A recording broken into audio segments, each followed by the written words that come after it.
Yenze Kachika Frederick ngenda vuganya kotele mbaka parliament eya Kawempe North. So bannakawempe North kichenjagalo soko bakolera. Buli mukyala agenda funa mother's kit. Bozala omwana ngenda kuwa emitwalo 2. Twagala tuteeke ebyobulamu wakati mu gabangamba kuwadde emitwalo 2 ate nga ngaseeko nokuwa mother's kit munaku 2 ezisooka nga nyingide parliament. Ngenda kuzimba eddwaliro mu Kawempe North. Ngenda kuteeka eddwaliro mu Kawempe North. Twale tufuna obuzibu tulina eddwaliro lyaffe ery'e Kawempe naye nga waliyo suffocate waliyo ekiziira abantu bangi. So nze ngenda teekawo eddwaliro. Ekyokubiri njagala kulaba baganda baffe abaana ba boda. Wemba munoze went kino kigenda yambe eggwanga lyonna.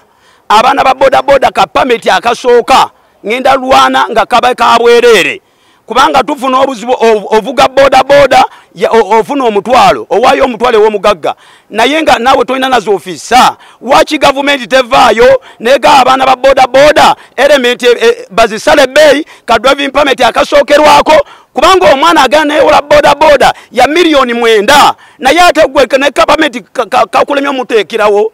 Government watch the value ne yambo yo mwana entrepreneur yetedde ka business ekyokubiri kyangenda okukola mu kawe bali bako sindika okomyo lero n'empapula so soko tubuli oyisemu otyali kye kiganyi ekisookera ddala nali wano olunaku olwokuna najja n'empapula najja na senior 6 yokka kubanga najja na senior 6 yokka nali manje beetaaga ne bangamba senior febulako nembagamba tewali buzibu ngenda bayitani degree ngenda bayitani master yeno box jondabye je netise bannakawempe North mbasuubiza nga bola ba box eno wenjetise bwe ngendo jetika nga parliament ya Uganda eyisa amateeka agalumi aganyigiriza omuntu wa wansi nyakwetika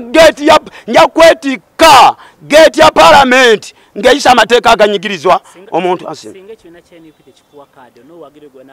singa ekibiina tekimpa kaadi ngenda kuwagira yenna abakoze eki gwe kibakiwadde manya akakiiko k'ebyokulonda ka National Unity Platform obuluka gukoze bulungi sina kwemulugunya kokka konna naye kyembasaba kiri kimu baganda bange abali kakiiko twagala tubeera transparency nawulyako His Excellency the president of Uganda Robert Kyagulanyi Ssentamu ng'agamba bajje bateeke ono podium buli omwana anaje ensonga ze tuleme kubeera eri mu kaluumu bagambe gundi gwe badde card nga nange sitegedde ensonga kyo gye bamuwadde card eno gundi nakagijjamu emirundi eki nina obulumi bw'amaanyi 221 najja mu vetting Wumalu Magala ne Sulaimani Kidandala twagenda mu vetting nga bo bamaze okulonda abantu baabwe abagenda ogendayo era gwe nali nvuganya naye yaŋŋamba gomala biseera basobola okuwa kaadi ne mugaa kanemereko naye ng'ebibuuzo bye bambuuza byonna nabitta nenebuuza kyasinzidde ku ki gwe nali nvuganya naye omuwa kaadi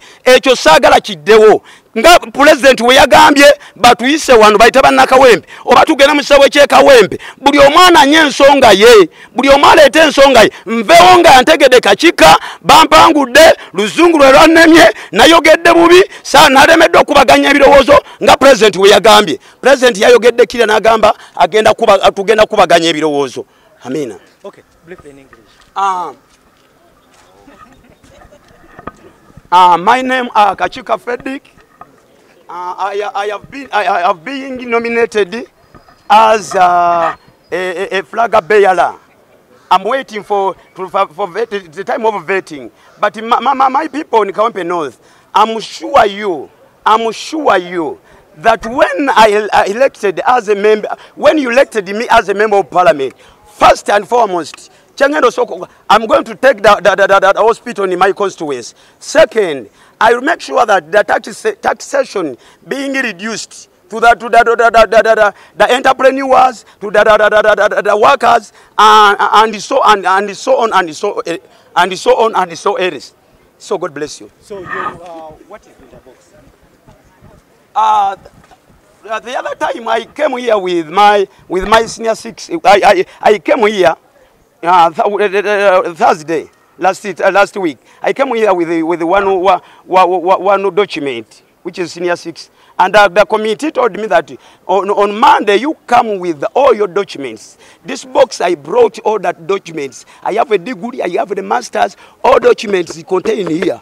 Gamba got it. What if we don't get the I will not stand. I will obey the constitution of National Unity Platform. Mina.